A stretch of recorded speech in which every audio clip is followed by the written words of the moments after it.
샬롬, 반갑습니다. 김일의 목사입니다. 여러분 성탄절 잘 보내셨어요? 예수님이 우리에게 오신 기쁨을 계속해서 누리시는 여러분들 되시기를 축복합니다. 사실 이 영상을 찍는 오늘은 크리스마스 이브입니다. 이 영상이 올라갈 때는 화요일이 될 거고요. 저는 여러분이 보시는 오늘 화요일에는 부산에 있는 푸른 나눔의 네 분의 이웃을 만나러 가 있을 것입니다. 모두 힘든 형편 가운데 있는 분들이십니다. 한 분은 구치소에 있고 다른 세 분은 경제적인 어려움에 처한 분들, 또 질병으로 있는 분들 또 계신데요. 제가 가서 잘 듣고 또 위로하고 복음도 잘 전할 수 있도록 기도해 주시면 감사하겠습니다. 제가 여러분들과 함께 성경을 배워나가는 것이 얼마나 기쁜지 모릅니다. 또 여러분들을 생각하면서 또 성경을 읽고 그 안에 하나님의 은혜를 발견하고 나누는 이 시간들이 참 소중하고 얼마나 감사한지 모릅니다. 오늘도 말씀을 통해서 하나님을 알아가시고 또 가까워지시는 여러분들 되시기를 기대하면서 창세기 26장 말씀을 읽어보겠습니다. 먼저 1절부터 4절까지입니다. 아브라함 때에 첫 흉년이 들었더니 그 땅에 또 흉년이 들매 이삭이 그랄로 가서 블레셋 왕 아비멜렉에게 이르렀더니 여호와께서 이삭에게 나타나 이르시되 애굽으로 내려가지 말고 내가 내게 지시하는 땅에 거주하라. 이 땅에 거류하면 내가 너와 함께 있어 내게 복을 주고 내가 이 모든 땅을 너와 내 자손에게 주리라. 내가 내 아버지 아브라함에게 맹세한 것을 이루어 내 자손을 하늘의 별과 같이 번성하게 하며 이 모든 땅을 내 자손에게 주리니 내 자손으로 말미암아 천하 만민이 복을 받으리라. 아브라함과 사라가 죽고 아들 이삭에게 하나님이 신이 나타나셔서 말씀하십니다. 창세기 12장에 흉년이 들었을 때 아버지 아브라함은 하나님에게 묻지 않고 애굽으로 내려갔다가 큰 곤욕을 치렀습니다. 그래서인지 하나님은 이삭에게 애굽으로 내려가지 말라고 하십니다. 그리고 이 땅에 머물면 하나님이 복을 주실 것이란 약속을 하십니다. 다행히도 이삭은 하나님의 음성에 순종하고 애굽으로 가지 않고 그랄 땅에 거주합니다. 여기까지는 이삭이 아버지와 달리 참 잘했는데 7절을 보면 이삭이 그랄에 거주하였더니 그곳 사람들이 그의 아내에 대하여 물으매 그가 말하기를 그는 내 누이라 하였으니 리브가는 보기에 아리따움으로 그곳 백성이 리브가로 말미암아 자기를 죽일까 하여 그는 내 아내라 하기를 두려워함이었더라. 이삭이 이 아내가 내 누이라고 아내가 너무 예쁘기 때문에 리브가를 차지하기 위해 자신을 죽일까봐 또 거짓말을 말합니다.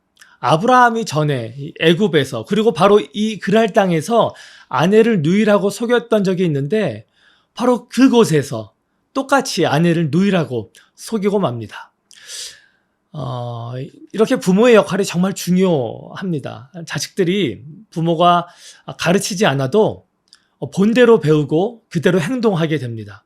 그래서 최고의 신앙 교육은 부모가 믿음의 삶을 살아내는 것입니다. 이 부분을 보면서 저도 속이 뜨끔했습니다. 저 역시 자녀들에게 부족한 모습을 많이 보이기 때문에 말입니다.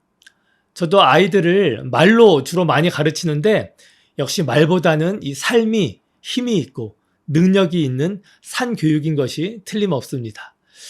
제가 10절, 11절 말씀을 또 읽겠습니다.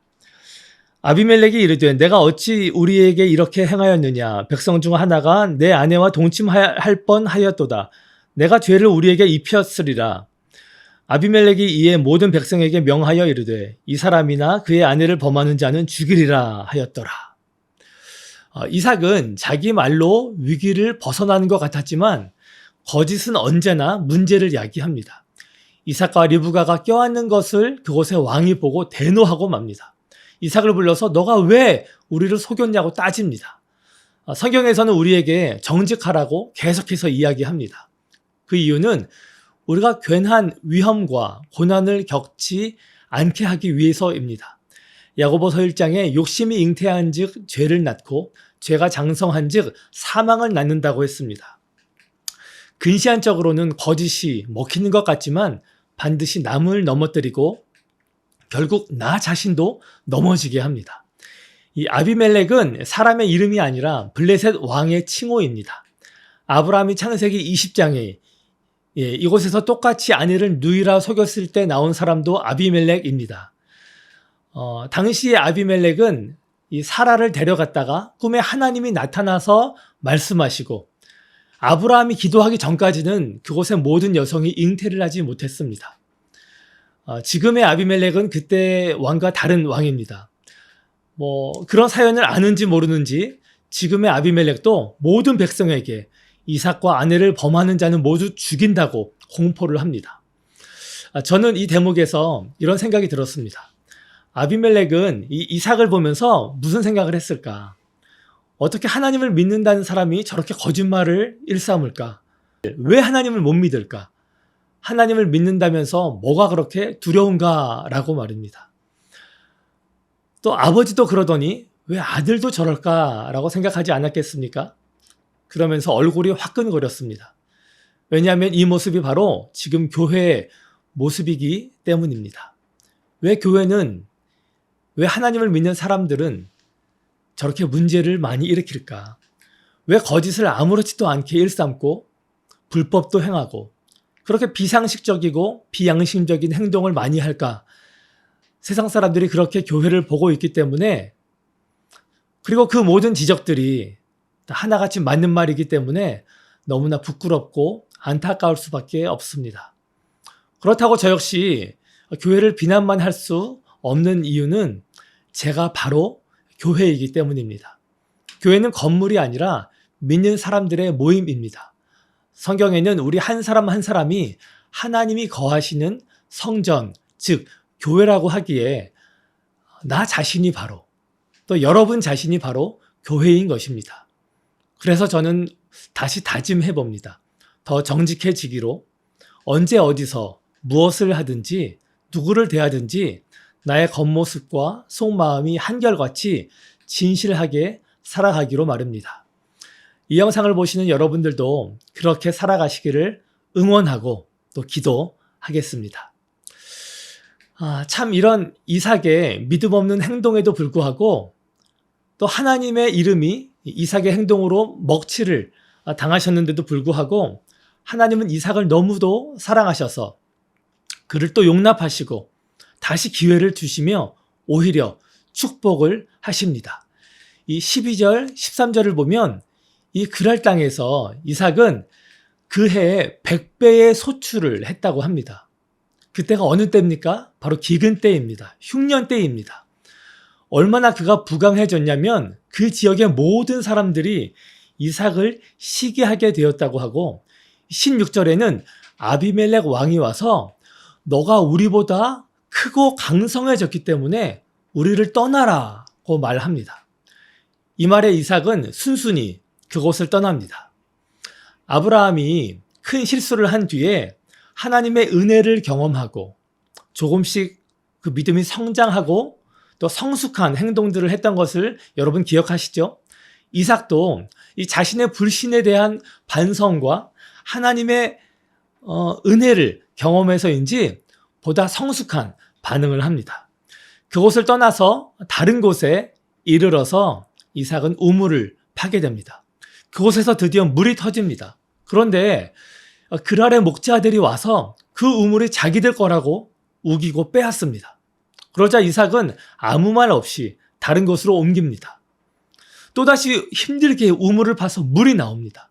그런데 또 목자들이 와서 그것도 빼앗으려 합니다. 그런데 여러분, 여기서 한 가지 우리가 알아야 될 것이 있습니다. 이삭이 지금 그 목자들이 무서워서 또 힘이 없어서 당하고 피하는 게 아닙니다. 왜냐하면 이삭은 너무나 부강해져서 아비멜렉 왕이 너가 우리보다 강하기 때문에 떠나라고 할 정도로 막강한 세력을 가지고 있기 때문입니다. 목자들 정도는 충분히 제압할 수 있을 것이 분명한데 그는 다투지도 않고 계속해서 다른 곳으로 옮겨가며 그 수고를 하고 또 희생을 합니다. 이 메마른 지역 그리고 이 흉년의 때에 물이 얼마나 절대적으로 필요한 것이겠습니까?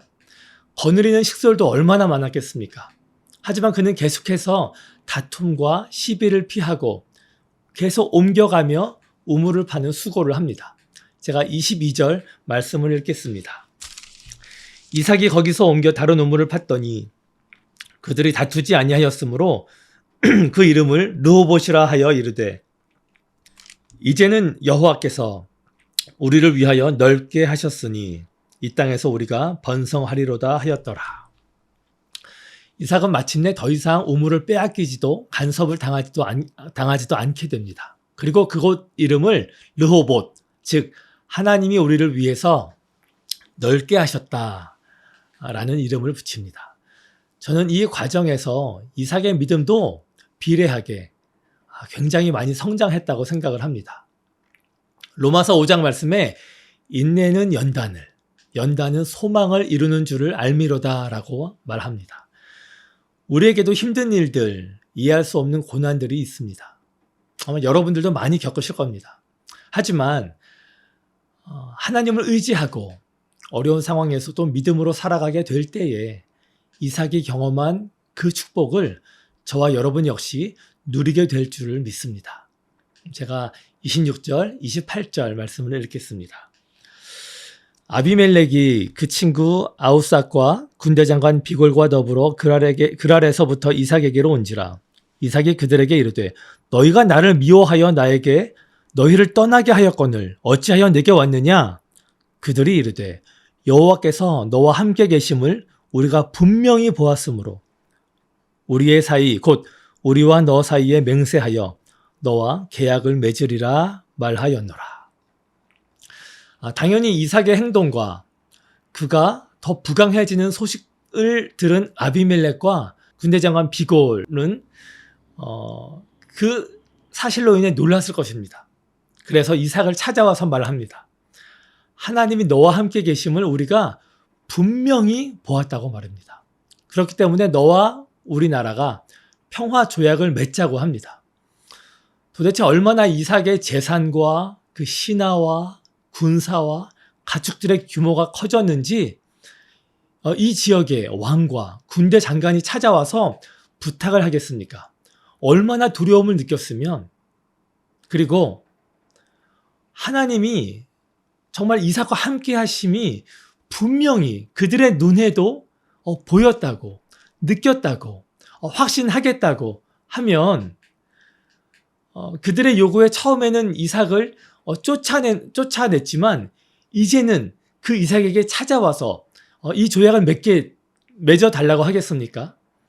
이삭은 왜 나를 쫓아내놓고 이제 와서 조약을 맺느냐고 핀잔을 주기는 했지만 곧 그들을 위해서 잔치까지 벌여주고 조약을 맺어줍니다. 저는 여기서 이삭이 하나님의 마음을 닮아가고 있는 것을 느끼게 됐습니다. 저 같으면 그렇게 잔치까지는 안 베풀어 주었을 텐데 역시 이삭은 믿음의 조상답습니다. 저는 오늘 이 말씀을 통해서 어떻게 이삭은 믿음 없는 그 행동에도 불구하고 저런 축복을 받을 수 있었을까라는 점을 생각해 보았습니다. 이 아비멜렉 왕과 이 군대 장관이 와서 하나님이 너와 함께 하심을 내가 분명히 알았다고 할 정도의 축복을 도대체 이삭은 어떻게 받을 수 있었을까를 말입니다. 저는 오늘 말씀을 통해서 그 답을 하나 찾게 되었는데 그것을 여러분과 함께 나누면서 오늘 말씀을 마무리하고 싶습니다. 그것은 바로 이삭이 하나님이 맺어주신 언약 안에 있기 때문입니다. 26장 3절과 또 24절에 하나님이 이삭에게 나타나셔서 이삭과 그 자손에게 복을 주시겠다는 언약의 말씀을 하십니다. 아브라함과 맺은 언약으로 인하여 너를 복 주시겠다고 말씀하시고 실제로 놀라운 복을 이삭에게 또 그 후손들에게 주십니다. 그 언약은 아브라함과 이삭에게만 해당되는 것이 아닙니다. 바로 저와 여러분에게도 해당되는 말씀입니다. 아브라함이 비록 우리와 나라는 다르고 또 국적은, 인종은 다르지만 우리가 믿음으로 살아간다면 우리에게도 그는 믿음의 조상인 것입니다. 그리고 무엇보다도 예수 그리스도로 말미암아 예수 그리스도가 우리를 위해서 흘리신 십자가의 보혈과 부활로 말미암아 우리 역시도 믿음의 자녀, 하나님의 자녀가 되기 때문에 하나님의 언약이 바로 우리를 향하신 약속이기도 합니다. 그렇기 때문에 이삭의 믿음 없는 행동에도 불구하고 또 연이은 실수에도 불구하고 그의 죄에도 불구하고 하나님은 이삭을 용납하시고 인내하시고 또 축복하시고 또 함께 하신다는 사실을 여러분들 꼭 기억하시면 좋겠습니다. 이 사실을 기억하셔서 남은 22년도 믿음으로 살아가시고 보이지는 않지만 한 해 동안 나와 함께 하시며 보호하시고 인도하신 그 하나님께 감사하시면서 한 해를 마무리하시면 좋겠습니다. 그럼 제가 기도하겠습니다. 하나님, 오늘도 우리에게 말씀하여 주셔서 감사합니다. 이삭에게 허락하신 그 언약을 신실하게 이루어 주신 그 하나님의 그 사랑과 그 긍휼하심이 우리에게도 함께 하심을 믿고 감사드립니다. 예수 그리스도로 말미암아 그 언약 안에 있는 우리들이 날마다 그 하나님 의지하고 또 말씀을 묵상하며 또 순종하며 살아나가 이삭이 받은 모든 복을 우리 모든 가족들도 누릴 수 있는 은혜를 허락하여 주시옵소서. 이 모든 말씀을 예수님 이름 받들어 기도하옵나이다. 아멘. 오늘도 샬롬 묵상 끝까지 함께 하신 여러분 진심으로 감사합니다. 남은 한 해 정말 감사함으로 따뜻한 겨울 또 의미 있는 연말을 보내신 여러분들 되기를 바랍니다. 여러분 사랑합니다. 축복합니다. 샬롬.